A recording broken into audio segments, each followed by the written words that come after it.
સુરતમાં પડેલા કમોસમી વરસાદ બાદ રોગચાળો ફાટી નીકળ્યો। ડેન્ગ્યુ, મલેરિયા, શરદી અને ખાંસીના કેસોમાં નોંધપાત્ર વધારો થયો છે। નવી સિવિલ હોસ્પિટલમાં દરરોજ 1000થી વધુ કેસ સામે આવી રહ્યા છે। કમોસમી વરસાદને કારણે પાણીજન્ય અને મચ્છરજન્ય રોગોના કેસોમાં વધારો થયો તો નવી સિવિલ હોસ્પિટલ ખાતે દર્દીઓની લાંબી કતારો લાગી છે। મેડિસિન ઓપીડી દર્દીઓની સંખ્યા વધી ગઈ છે। કેસોની સંખ્યામાં હજુ ચિંતાજનક રીતે વધારો થઈ શકે છે।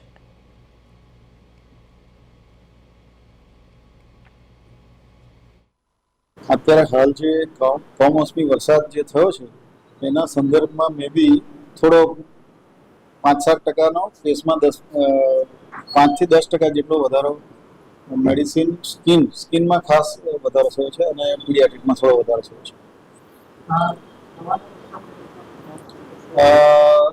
દવાનો જથ્થો પૂરતા પ્રમાણમાં છે। આપણી પાસે ગાંધીનગર જીએમએસએલથી દવાનો જથ્થો પૂરતા પ્રમાણમાં મળી ગયો છે અને અત્યારે સ્નેક બાઇટ માટેના જે એએસવી હોય છે એ પણ પૂરતા પ્રમાણમાં સ્ટોકમાં આવી ગયા છે।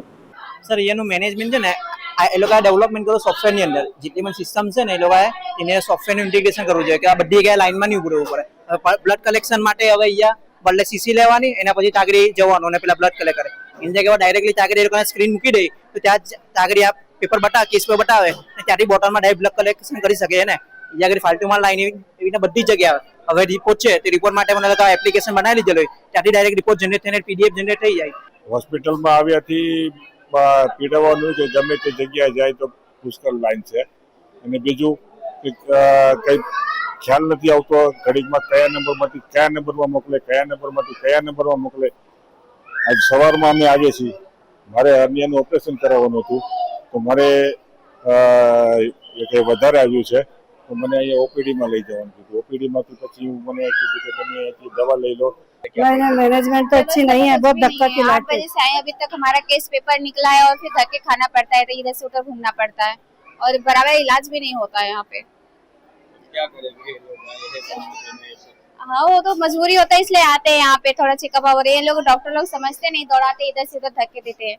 વરસાદ બંધ થવાની સાથે જ હવે રોગચાળો છે તે વકર્યો છે અને જે પ્રમાણે સુરત સિવિલ હોસ્પિટલના આ મુજબના દ્રશ્યો છે કે અહીં જે પ્રમાણે લાંબી જે દર્દીઓની છે તે કતારો લાગી છે અને જેમાં ઓપીડી વિભાગમાં 700થી વધારે પણ જે પ્રકારના પેશન્ટો હોય છે અને 250 જેટલા દર્દીઓ જે ઝાડા ઉલટીના અને વાયરસ ઇન્ફેક્શનના કારણે જોવા મળી રહ્યા છે। ત્યારે આ પ્રમાણે લોકો છે તે અત્યારે માંદગીના બિચારા હોય અને હોસ્પિટલ છે તે અત્યારે આ પ્રમાણે કીડિયારું ભરાયું હોય તેવી રીતે અત્યારે આ પ્રમાણે જોઈ શકાય છે અને ખાસ કરીને જે રીતે રોગચાળો હવે વકરતો હોય તે રીતની સ્થિતિ અહીં જોવા મળી રહી છે અને અચાનક જે પ્રકારે મોસમમાં કેટલાક બદલાવના કારણે આ પ્રમાણે જે છે દર્દીઓનો તે ઘસારો સિવિલ હોસ્પિટલ ખાતે જોવા મળી રહ્યો છે અને નવી સિવિલ હોસ્પિટલ ખાતે લાંબી કતારો સાથે ચિંતાજનક જે સ્થિતિ છે તે દર્શાવી રહી છે। ત્યારે આ પ્રમાણે જોઈ શકાય છે કે લોકો છે તે સવારથી આ પ્રમાણે ઉભરાતા નજરે પડી રહ્યા છે અને જે પ્રમાણે દર્દીઓ છે તે પોતાની સારવારથી આ પ્રમાણે જોઈ શકાય છે તે મુજબના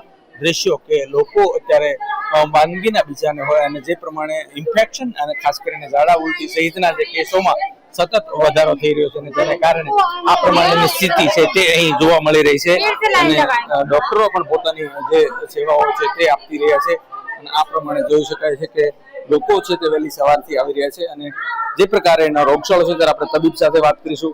સાહેબ શું કહેશો, કેવી પરિસ્થિતિ છે સિવિલમાં? અત્યારે પેશન્ટની માત્રા વધી છે, થોડી તો નહીં વધારે જ વધી છે। 650-700ની ઓપીડી થઈ ગઈ છે આફ્ટર તમે વરસાદનું વાતાવરણ છે એના પછી વધારે ઓપીડી થઈ છે। થોડું 2-3 દિવસ એવો વરસાદ પડ્યો એવું વાતાવરણ થયું છે કે ઇન્ફેક્શનનો રેટ વધી ગયો છે।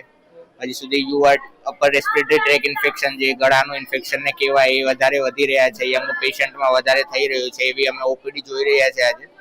તો થોડું બધાને તકેદારી રાખવી પડશે। જે રીતે રોગચાળો વધી રહ્યો છે અત્યારે લોકોને શું કહેશો કે તકેદારી શું રાખવા જેવી છે?